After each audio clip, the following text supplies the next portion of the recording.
Puisque la matière première, la main-d'œuvre directe et les frais généraux de fabrication font partie du coût de fabrication, examinons leur cheminement respectif tout au long du processus de fabrication.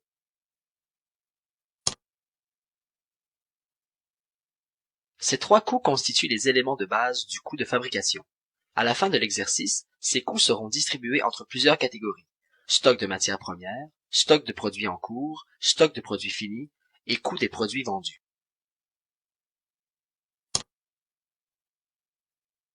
Avant de fabriquer un produit comme un gâteau, il faut acheter les matières premières dont il sera constitué. L'achat de ces matières augmentera les stocks de matières premières.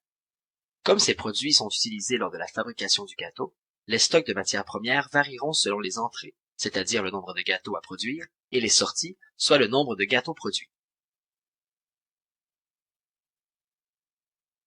Les stocks de produits en cours contiennent des produits qui, comme leur nom l'indique, ne sont pas finis. Comme ils ne sont pas terminés, on peut leur rattacher une portion de toutes les sortes de coûts, mais à des degrés variables selon l'avancement des différents types de coûts. Par exemple, si notre gâteau n'a toujours pas été glacé, il n'est pas terminé, et est donc en cours de production. Il pourrait, par exemple, contenir 90% des matières premières nécessaires à sa production, mais n'avoir reçu que 80% du travail de main-d'œuvre requis.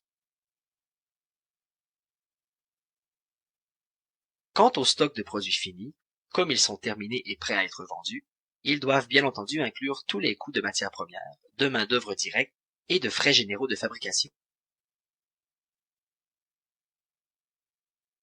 Finalement, il ne faut pas oublier qu'au cours de l'exercice, l'entreprise a assurément vendu des produits finis. Ces produits finis et vendus incluent tous les coûts de fabrication.